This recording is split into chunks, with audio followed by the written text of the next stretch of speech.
हमने चैप्टर 3 से आज स्टार्ट करना था। ये मैंने आपको कहा था कि थोड़ा सा पढ़ के भी आना, क्योंकि ये काफ़ी इम्पोर्टेंट और घन चक्कर सी कहानी है। इसका नाम चैप्टर का ब्रांचिंग है, ठीक है। लेकिन ब्रांचिंग के अंदर ही आपकी जो कंडीशंस हैं वो भी कवर हो जाती हैं, और आपके जो लूप्स हैं वो भी कवर हो जाती हैं। यानी इस एक कॉन्सेप्ट ब्रांचिंग के अंदर तुम्हारी जो हाई लेवल लैंग्वेज में कंडीशंस होती थी ना, इफ देन की, वो भी कवर हो जाती हैं। जो स्विच की हाई लेवल में कंडीशंस थी वो भी कवर हो जाती हैं। और लूप्स जो 3 किस्म के तुम पढ़ते थे, फॉर, वाइल और डू वाइल, वो भी सारे इसके अंदर कवर हो जाते हैं। अब एक्चुअली कॉन्सेप्ट ये है कि जो भी तुम हाई लेवल लैंग्वेज में चीज़ें इस्तेमाल करते हो वो तुम्हें असेंबली लैंग्वेज में नीचे मिलती है ना, वरना तो वो आपका कंपाइलर ट्रांसलेट ही ना कर सके। तो कंपाइलर हाई लेवल लैंग्वेज की ये चीज़ें पकड़ता है और उनको नीचे असेंबली में मशीन लैंग्वेज में ट्रांसलेट करता है। तो जाहिर बात है वो चीज़ें नीचे अवेलेबल होएंगी तो वो कर सकता है ना, वरना तो नहीं कर पाएगा। वो टूल्स अवेलेबल होने चाहिए। तो ब्रांचिंग, वैसे तो ब्रांचिंग का मतलब है कि तुम एक पाथ ऑफ एग्जीक्यूशन से जा रहे हो और वहां से तुम दो रास्तों में निकल जाते हो, लेकिन उसके अंदर ये सारा कुछ बेसिकली कवर हो जाता है। यानी लूप कोई अलग खास चीज नहीं है असेंबली लैंग्वेज में, सब कुछ ब्रांचिंग के अंदर ही आ जाता है। अच्छा, इसका इस सारी चीज की जो जड़ है, ये बेसिकली जो सारी कंट्रोल होती है वो एक इंस्ट्रक्शन से कंट्रोल होती है, which is the CMP instruction, ठीक है। CMP कैसे चलती है कि CMP डेस्टिनेशन और सोर्स, यानी कोई भी असेंबली लैंग्वेज की जो इंस्ट्रक्शन लिखते हो वो इसी तरह से लिखते हो ना, कि न्यूमोनिक लिखते हो, फिर डेस्टिनेशन ऑपरेंड होता है और फिर सोर्स ऑपरेंड होता है। तो CMP क्या करता है और CMP क्या है? CMP performs a non destructive subtraction, ठीक है। नॉन डिस्ट्रक्टिव मीन्स के it does not change the operands, और फिर ये करता क्या है? It only updates the flags. Flag register मौजूद था जिसको हम देखते थे, लेकिन हमने अभी तक उसका जिक्र नहीं किया था, बात नहीं की थी, तो वो अब हमारे काम आना शुरू होता है। तो CMP इंस्ट्रक्शन क्या करती है कि एक नॉन डिस्ट्रक्टिव सब्ट्रैक्शन करती है। जरा बात समझने वाली है कि अगर मैं कहूं कि सब्ट्रैक्ट AX BX, ये कमांड क्या करेगी? ये कमांड ये करेगी कि AX is equal to AX minus BX करेगी, है ना। AX में से BX को माइनस करेगी और रिजल्ट किधर रखेगी? AX के अंदर रखेगी। तो इसमें ये होएगा कि ये ऑपरेंड चेंज हो जाएगा। AX की जो पुरानी वैल्यू थी वो तो ओवरराइट हो जाएगी, अब AX की नई वैल्यू आ जाएगी। तो ये सब्ट्रैक्शन करती है, एडिशन करती है, इस तरह के सारे कमांड्स करती हैं। नॉन डिस्ट्रक्टिव मींस कि ये ऑपरेंड्स को चेंज नहीं करेगी। सब्ट्रैक्शन जरूर करेगी लेकिन इंटरनल करेगी, ऑपरेंड्स को चेंज नहीं करेगी, रिजल्ट कहीं स्टोर नहीं करेगी, ठीक है ना। तो ये करेगी क्या? ये सिर्फ फ्लैग्स अपडेट करेगी। आप इसको भी सीखते हैं कि कैसे फ्लैग के ऊपर कैसे काम करना है, क्या करना है। यहां तक तो कोई प्रॉब्लम नहीं। अच्छा, अब जरा स्टार्ट करें कि एक प्रैक्टिकल एग्जांपल से स्टार्ट करके देखो कि होता क्या है। फॉर एग्जांपल मैं कहता हूँ move AX5, move BX5, compare AX BX, ठीक है। इन 3 लाइनों के बाद क्या होता है बेसिकली? तो होता ये है कि यहाँ पे जब वो कंपेयर करता है AX BX को, तो obviously when you perform subtraction here you get zero. होएगा कुछ नहीं, तो स्क्रीन पे कुछ नहीं नजर आएगा। AX भी 5 ही रहेगा, BX भी 5 ही रहेगा, बिकॉज हमने बात की है कि नॉन डिस्ट्रक्टिव है। लेकिन इंटरनली जब वो सब्ट्रैक्शन करेगा तो आंसर जीरो आएगा, 5 माइनस 5 जीरो आएगा। आ, अब जब भी जीरो आता है तो यहाँ पे एक फ्लैग काम आता है हमारे, जिसको जीरो फ्लैग कहते हैं, ठीक है। This is flag which gets set if any arithmetic operation produces the result 0. Flags बहुत सारे हैं, ठीक है। अपना क्या है नेक्सन,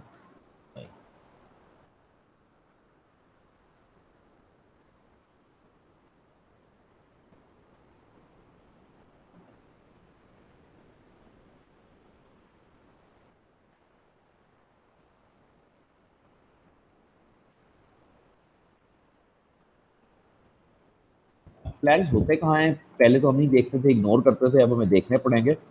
तो इसका हमारा क्या था कि ये हमारा सीपीयू था, ये हमारे रजिस्टर से ऊपर सारे, और ये हमारी मेमोरी थी, ये हमारा कोड होता था। फ्लैग्स ये पड़े हुए हैं, ये फ्लैग्स हैं, ठीक है, ये जो राइट साइड के ऊपर पड़े हुए हैं। इनको आहिस्ता आहिस्ता आप करते हो, आहिस्ता आहिस्ता ही समझ आते हैं। Carry flag, parity flag, arithmetic flag, इसकी मैं इस वक्त बात कर रहा हूँ, this is called zero flag, ठीक है, इसकी मैं इस वक्त बात कर रहा हूँ। तो जीरो फ्लैग की इस वक्त वैल्यू है 0। फ्लैग्स पहले चैप्टर में हमने पढ़ा था कि फ्लैग्स होते क्या हैं, फ्लैग्स काम कैसे करते हैं। तो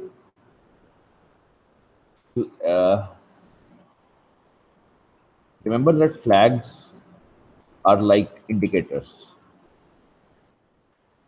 on off, 0 1, 0 और 1, या on और off, ठीक है। इनकी मतलब इनकी वैल्यू जो है वो या 0 होएगी या 1 होएगी, तो हम इसको कंसिडर करते हैं कि या ऑन होएगा या ऑफ होएगा, ये फ्लैग्स करते हैं। इसमें जो लैंग्वेज यूज होती है, we say that a flag is clear if it is 0 and a flag is set if it is 1. Flags होते क्या हैं? फ्लैग्स बिल्कुल इंडिकेटर्स की तरह काम करते हैं कि इंडिकेटर क्या होता है कि या वो ऑन है या ऑफ है, किसी कंडीशन को वो डिनोट करते हैं कि भाई ये कंडीशन इस वक्त पूरी हो रही है या नहीं हो रही। जो लैंग्वेज हम इस्तेमाल करते हैं वो ये है कि फ्लैग क्लियर है या फ्लैग सेट है, बोला इस तरह जाता है, ठीक है।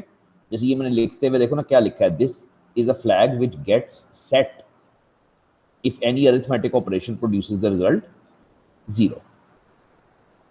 तो 0 फ्लैग एक ऐसा खास फ्लैग है जिसकी वैल्यू वैसे तो 0 ही रहती है, वो सेट, वो क्लियर ही रहता है, लेकिन वो सेट हो जाता है जब कोई भी मैथमेटिकल ऑपरेशन 0 प्रोड्यूस करे। अब मैथमेटिकल हमने ये 3 लाइनें चलाई हैं, ठीक है। जब हम सब्ट्रैक्शन होती है तो डेफिनेटली जवाब 0 आता है, इसके रिजल्ट में 0 फ्लैग सेट हो जाता है। इसी तरह से अगर आप चलाते हो ये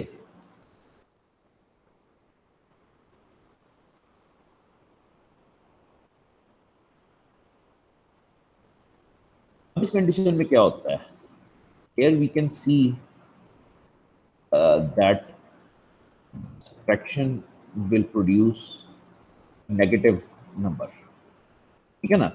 यदि 5 माइनस 10 कर रहे हो ना, बेसिकली जब CMP कर रहे हो तो 5 माइनस 10 कर रहे हो, तो वो नहीं हो सकता। 5 माइनस 10 इज नॉट पॉसिबल। बल्कि इसको ऐसे ना कहो, इसको ऐसे कहो कि subtraction can not be done until a borrow is used।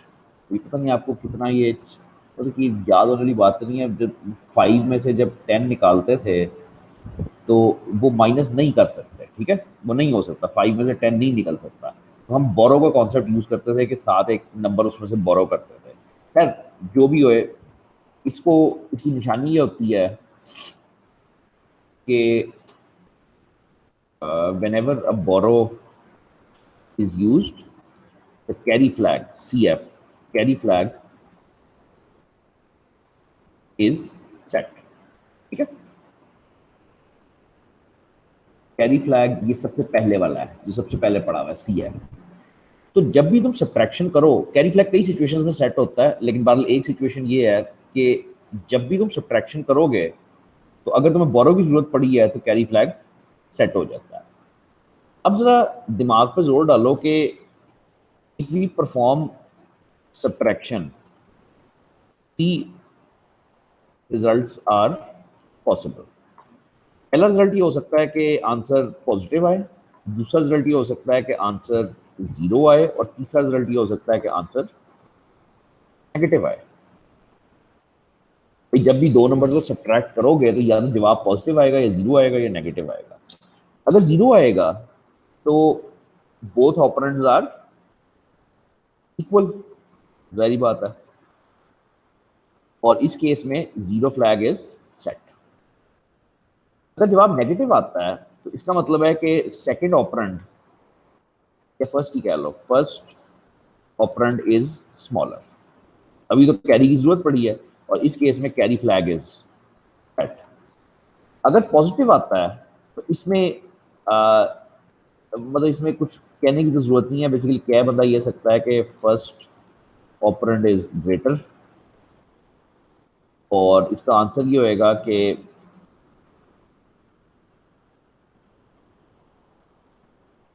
0 flag and carry flag are clear. Basically CMP बड़ी सख्त इंपॉर्टेंट इंस्ट्रक्शन है, क्योंकि सीएमपी ये करती है कि जब तुम दो रकमों को आपस में कंपेयर करते हो तो तुम्हें फौरन ये पता चल जाता है कि बड़ी कौन सी है, छोटी कौन सी है। जाहिर बात है, जवाब या पॉजिटिव आएगा, या नेगेटिव आएगा, या 0 आएगा। अच्छा, उसकी बुनियाद पे फ्लैग्स खुद बहुत सेट हो जाते हैं, कि कभी कोई फ्लैग सेट हो जाता है, कभी कोई फ्लैग सेट हो जाता है। इसको थोड़ा सा प्रैक्टिस करके देख लो, लेकिन ये अगेन वैसी चीज़ है जो आप ना देख के कर सकोगे ना ये सुन के कर सकोगे। ये अगेन आपको इसको खुद हाथ से चलाना पड़ेगा। हमारी ये फाइल थी फर्स्ट,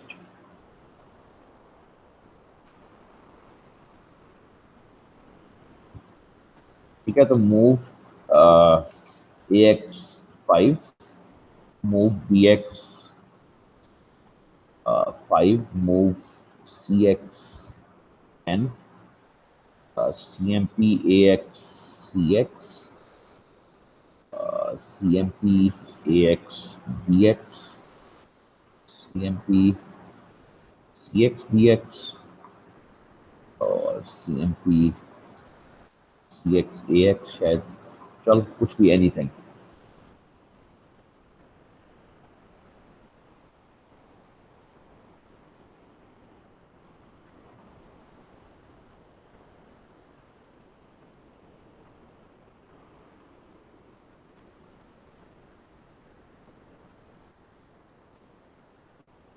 अच्छा भाई, तो या तो इधर देख लो, या इधर भी जरूरत नहीं है वैसे तो, मतलब डायरेक्ट आप इसको ही देखो तब भी चलेगा। तो हम AX में 5 मूव कर रहे हैं, दैट्स फाइन, वो 5 आ गया। BX में 5 मूव कर रहे हैं, दैट्स फाइन। CX में 10 मूव कर रहे हैं, दैट इज फाइन। अब पहली इंस्ट्रक्शन है CMP AX CX, इसका क्या रिजल्ट आएगा?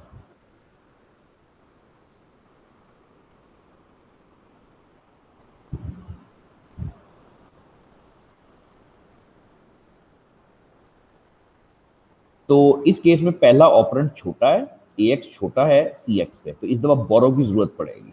नेगेटिव नंबर आएगा ना, 5 माइनस ये करोगे तो नेगेटिव आएगा, वो उसको बोरो की जरूरत पड़ेगी। तो in these cases carry flag set हो जाता था। जब मैं इंस्ट्रक्शन चलाऊंगा तो आपको कैरी फ्लैग सेट होता हुआ नजर आएगा।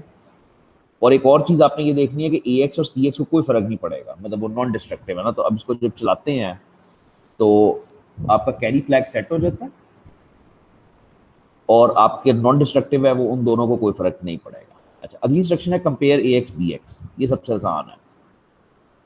AX BX बराबर है, तो जाहिर बात है इनको सब्ट्रैक्ट करोगे तो जवाब 0 आएगा। तो 0 के केस में हमें पता है कि 0 फ्लैग सेट हो जाता है, तो ये वाला फ्लैग हमारा इस दफा सेट हो जाएगा इस इंस्ट्रक्शन पे। इसी तरह से कंपेयर CX BX। अब CX 10 है और BX 5 है, तो पहला ऑपरेंड बड़ा है, विच मीन्स जवाब पॉजिटिव आएगा, विच मीन्स कि 0 फ्लैग भी क्लियर हो जाएगा और कैरी फ्लैग भी क्लियर हो जाएगा, ये दोनों क्लियर हो जाएगा। और आखिरी है कंपेयर AX CX AX, वो भी वही सिचुएशन है, दोनों बराबर हो जाते हैं।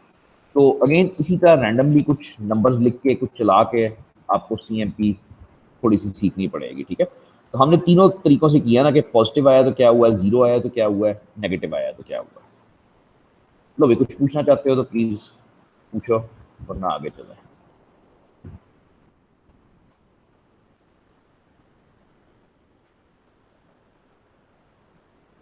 कोई मसला नहीं।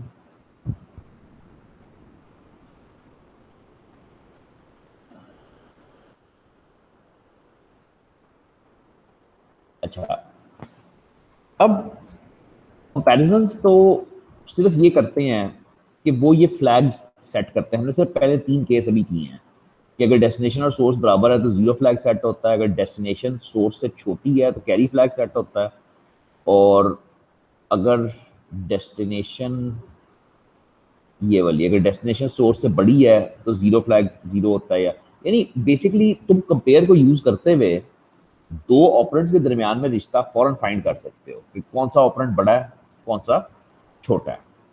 अच्छा, अब इसका फायदा ये है कि सीएमपी क्या करती है, CMP only sets flags based on values of operands. की पावर ये है कि हमारे पास जंप की इंस्ट्रक्शंस हैं जो फ्लैग्स को यूज करते हुए जंप्स करती हैं। Now we have jump instructions, jump anywhere in code based on value of flags. मतलब बात को समझना, पहले तो ये समझो कि जंप क्या करती है, जंप इंस्ट्रक्शन होती क्या है। जंप इंस्ट्रक्शन होती है कि तुम्हारा कोड चल रहा है, उसको तुम कहते हो फलानी जगह जंप कर दो, तो वो उस जगह जंप कर देती है। तो this is actually called branching, कि एक जगह से उठा के उसको हम दूसरी जगह सेंड कर देते हैं। तो सीएमपी तो ये करती है कि सिर्फ फ्लैग्स को चेंज करती है। अब उसके बाद हम इस्तेमाल करते हैं जंप इंस्ट्रक्शंस जो फ्लैग्स की वैल्यू की बुनियाद पे कहीं ना कहीं पे जंप कर जाती है। ठीक है। अच्छा, अब इतनी सारी जंप्स हैं कि इनको आप मतलब याद करने की कोशिश प्लीज ना करना। मतलब ये ठीक है, ये चल रही है जंप्स, ये सब जंप्स हैं। तो ये एज अ रेफरेंस ये टेबल इस्तेमाल होता है कि उसको कैसे वो करना है। अच्छा, अब फॉर एग्जांपल मैं स्टार्ट करता हूँ पहली जंप से, विच इज कॉल्ड जे जी। तो जे जी है jump if zero. This jump is taken if zero flag is set। अगर मैं कोड में कहीं पे लिखूं जे जी, तो ये जंप उस वक्त लगेगी अगर जीरो फ्लैग सेट है। अगर जीरो फ्लैग सेट नहीं है तो ये जंप नहीं लगेगी। फॉर एग्जाम्पल हम कहते हैं move A X 5, move B X 5, C M P A X B X, jump if zero to कुछ भी लाइन 10, नहीं L1, J ji to L1। अब L1 कहीं पे भी हो सकता है। L1 एक लेबल होता है जो आप इस तरीके से लगाते हो। ठीक है। सी प्लस प्लस में भी लेबल्स लगाते थे ना, लेकिन कम लगाते थे, जरूरत नहीं पड़ती थी।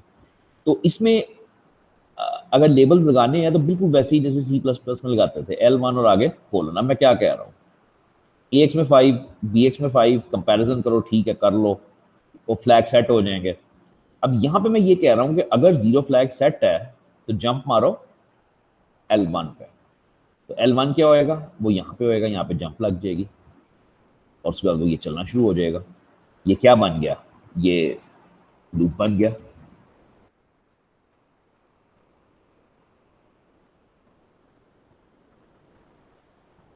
ये क्या बन गया, ये लूप बन गया। लूप क्या करता है कि कुछ लाइन को पकड़ के बार बार घुमाता है, दैट्स इट, ये लूप बन गया। तो असेंबली लैंग्वेज में लूप्स और मतलब कंडीशंस को अलग अलग चीजें नहीं होंगी, वो बस ऐसे ही होएगा कि आप मतलब इन जंप्स की मदद से ही और कंपैरिजन की मदद से ही लूप बनाओगे। अच्छा, इसी तरह से जे जी के साथ है जे एन जी। तो क्या मतलब होएगा, जंप इफ नॉट जीरो। इसका मतलब होएगा कि अगर जीरो फ्लैग क्लियर है फिर जंप लगती है। This jump is taken if zero flag is clear. Jump if not zero का मतलब है कि अगर जीरो फ्लैग क्लियर है, नॉट जीरो है, क्लियर है, तब ये जंप लगा लो। अच्छा, अब यार कहीं पे कोई प्रॉब्लम है तो प्लीज रोक लेना, ये बड़ा सख्त जरूरी और बड़ा ही मुश्किल सा काम है। Each jump has several mnemonics. ठीक है, ये एक अलग मसला है। यानी for example J G and J E are the same, इसी तरह J N G and J N E are the same. अब इसका मतलब ये है कि ये न्यूमोनिक्स तो फर्क हैं, ये जे जी और जे ई दो मुख्तलिफ न्यूमोनिक्स हैं, लेकिन अगर तुम इनको कोड में चला के देखोगे तो दोनों का ऑप कोड एक ही होएगा, विच मीन्स ये दोनों एक्चुअली कर एक ही काम रहे हैं, लेकिन बहरहाल इनके वो फर्क होते हैं। ठीक है, अब इसमें मैं याद नहीं करवा सकता, बहुत ही लंबा काम है। J G and J N G are in terms of flags. J G और जे एन जी की जो डेफिनेशन है वो फ्लैग्स की टर्म्स में है ना, कि जीरो फ्लैग सेट है या जीरो फ्लैग क्लियर है। J E and J N E are in terms of operands.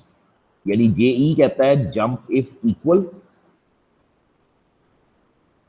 और वो जे एन ई कहता है जंप इफ नॉट इक्वल। भाई बात सिंपल सी है कि क्या इक्वल क्या नॉट इक्वल। जब तुम दो ऑपरेंड्स तुमने रखे हुए हैं एक्स बी एक्स, तो प्रोग्रामर को आसान लगता है ये इस तरह से कंसिडर करना कि क्या ये दोनों बराबर हैं, बजाय इसके कि वो ये सोचे कि यार मैं इनको कंपेयर करता हूँ, फिर फ्लैग सेट होएंगे, फिर मैं सोचूंगा कि जीरो फ्लैग सेट है, फिर मैं जंप लगाऊंगा जंप इफ जीरो। इससे बहुत ज्यादा आसान ये है कि उसको पता है कि मेरे पास दो ऑपरेंड्स हैं, और अगर मैं जे ई कहूंगा तो ये जंप सिर्फ उस वक्त लगेगी अगर वो दोनों ऑपरेंड्स इक्वल हैं। यानी ये जो जे ई जे एन ई है, ये ऑपरेंड्स का रिश्ता बताता है, और ये जो जे जी जे एन जी है, ये फ्लैग्स का रिश्ता बताता है। अगेन इट डिपेंड्स कि आपको कौन सा इजी लगता है, लेकिन बहरहाल दोनों मौजूद होते हैं।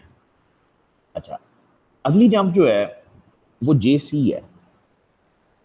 जे सी इज जंप इफ कैरी। ये जंप कब लगेगी? This jump is taken if carry flag is set. Carry flag अगर 1 है तो ये जंप लगती है। तो कैरी फ्लैग 1 कब होता है? आपको पता है कि जब बोरो की जरूरत पड़ती है तब कैरी फ्लैग 1 होता है। तो अगर हम ये कोड लिखें, ठीक है जी, तो जंप इफ कैरी लगेगी। और L1 कहीं भी हो सकता है। फिलहाल मैं आपको L1 ऐसे दिखाता हूँ कि यहाँ पे एक लूप की शक्ल में ये आ जाता है, जरूरी नहीं है कि यहीं पे हो। तो CMP AX BX जब करोगे तो यहाँ पे बोरो की जरूरत पड़ेगी, हमें पता है कि कैरी फ्लैग सेट हो जाएगा। अब अगर अगली लाइन में आपने JC को चेक किया हुआ है तो वो जंप उधर लग जाएगी।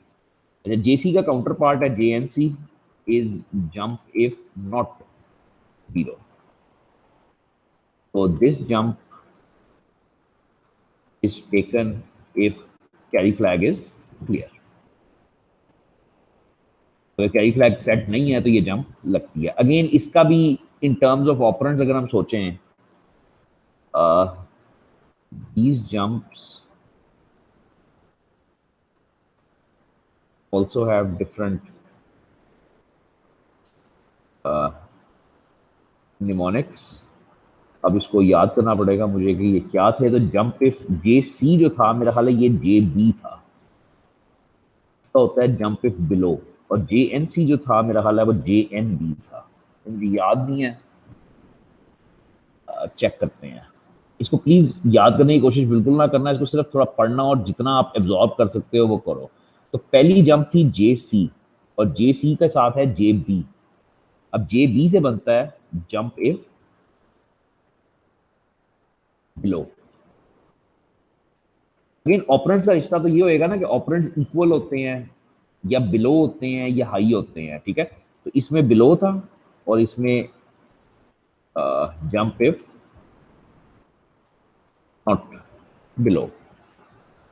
अगेन अगर आप टेक्निकल बात करो, अगर आप फ्लैग्स की टर्म्स में बात करो तो जेसी है, जेएनसी है। लेकिन अगर आप उसमें ऑपरेंट्स की टर्म में बात करो तो वो जेबी और जेएनबी बन जाते हैं। तो फिर jump if no carry, jump if not below, फिर जंप इफ इक्वल आ जाएगा जो जे जी है, फिर जंप इफ नॉट इक्वल आ जाएगा जो जे एन जी है, फिर जंप इफ अबव है, नॉट अबव, लेस, ये मतलब बेतहाशा है। फिलहाल इससे ज्यादा मैं नहीं करूंगा। अच्छा, एक प्रोग्राम सिर्फ हम करेंगे और फिर ब्रेक लगाएंगे।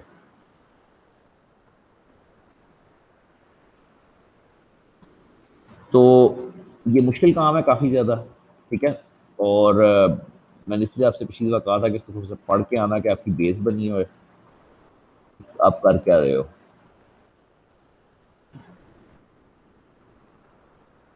So write a program which contains, which uses a loop to add the contents of a 10 cell array. आपके पास एक अरे है 10 सेल्स की, उसके अंदर कुछ नंबर्स पड़े हुए हैं, आपने उन सारे नंबर्स को ऐड करना है यूजिंग अ लूप। अब पता नहीं आपको कैसे इजी लगता है, लेकिन अगर आप इसको हाई लेवल लैंग्वेज में लिखो तो हम इस तरह से लिखते थे कि इन 10 और यहाँ पे हम इसको इनिशियलाइज कर देते थे जो भी है अरे को, ये हमारी 10 सेल्स की अरे बन जाती है। फिर सम करने के लिए हम सम नाम का एक वेरिएबल लेते थे हाई लेवल लैंग्वेज में, और उसके अंदर हम इसको सम कर देते थे, i is equal to 0, i less than 10, i plus plus, और इसको हम सम कर देते थे, sum is equal to sum plus num का ब्रैकेट i। जब ये लूप खत्म हो जाता था तो हम कहते थे कि भाई ये हमारी सम की वैल्यू है। असेंबली लैंग्वेज में जब प्रोग्राम लिखना हो तो वो तो उसका दूर दूर तक कोई चांस नहीं, अगर आप उसको सी प्लस प्लस या किसी इंग्लिश सूडो कोड में ना लिख सको तो असेंबली में तो बिल्कुल ही नहीं लिखा जाना ना। फिर तो बेहतर यही होता है, इसलिए कि कोई भी प्रोग्राम हो तो उसका पहले रफ एक इंग्लिश में या सी प्लस प्लस में एक सिंटेक्स बना लोगे तुम करना क्या चाहते हो, फिर जब उसको असेंबली में लेके जाओगे तो उसकी कुछ सेंस बनेगी कि अच्छा हम ये करना चाह रहे हैं। ठीक है, तो 2-4 मिनट लो, कोशिश करो लिखो। ठीक है, मैं ज़्यादा टाइम नहीं दे रहा, बस सिर्फ सोचने का ही बेसिकली टाइम है, लेकिन 2-4 मिनट प्लीज़ लो और कोशिश करो कि लिखो। अगर कोई प्रॉब्लम आती है स्क्रीन शेयर करो।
ये लिख रहे हो या मैं करूँ?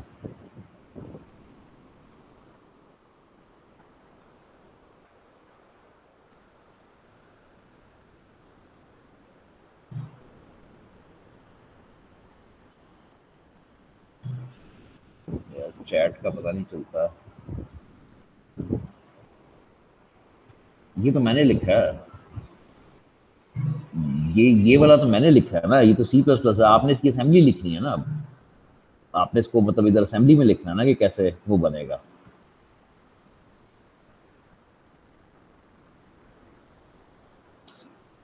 तो तुम एक अरे डिक्लेयर करोगे पहले,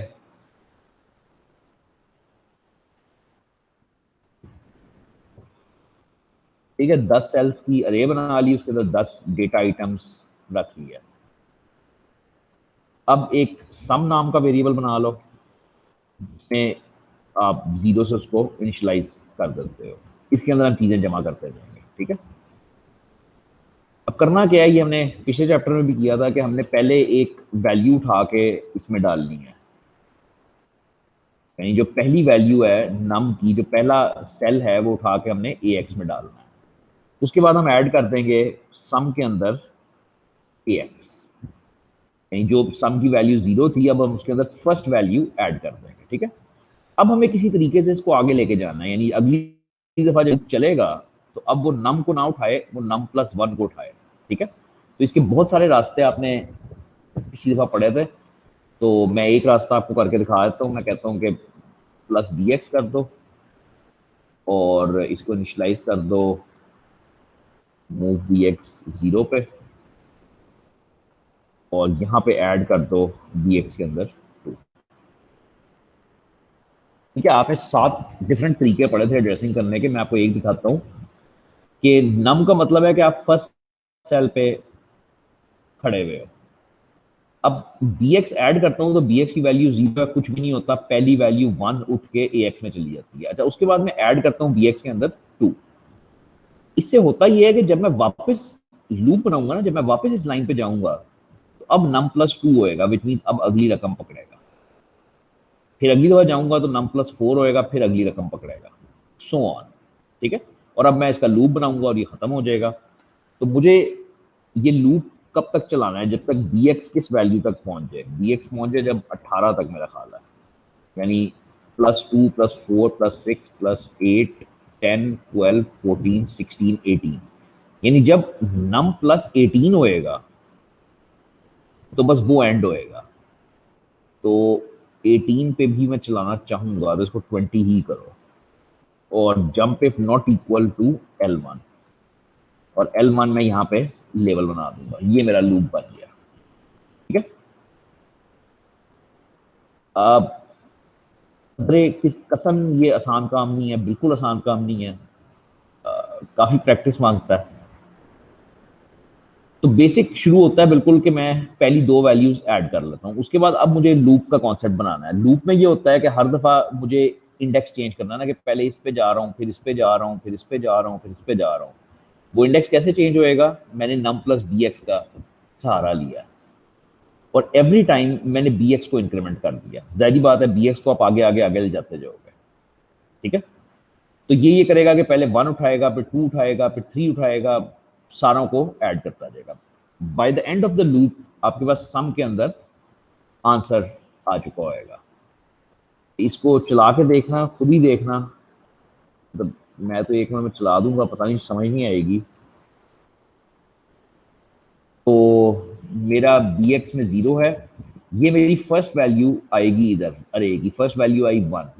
अब ये ऐड हो जाएगी सम में, सम कहाँ पड़ा हुआ है 0 1 2 ई, तो मेमोरी को लेके जाओ 1 2 ई के ऊपर, M1 1 2 ई जिसका पहले करते थे। तो ये मेरा सम पड़ा हुआ है 0 0। अब जब इसको चलाऊंगा तो इसमें 1 आ गया, यानी 1 ऐड हो गया।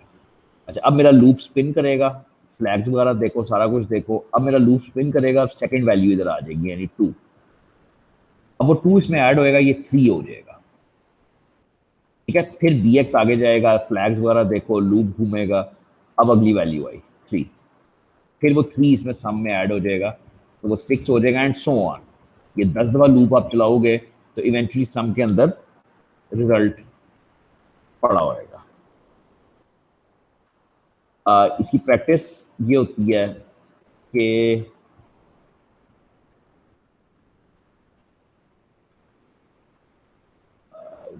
एक एक पहले तो देखो ना, पहले तो यही बना लो ना, फिर इसकी प्रैक्टिस ये है कि बेसिकली इसमें वो लेस देन ग्रेटर देन वाला प्रोग्राम बनाओ, कि मतलब सॉर्टिंग वाला, लेकिन वो बहुत मुश्किल हो जाएगा।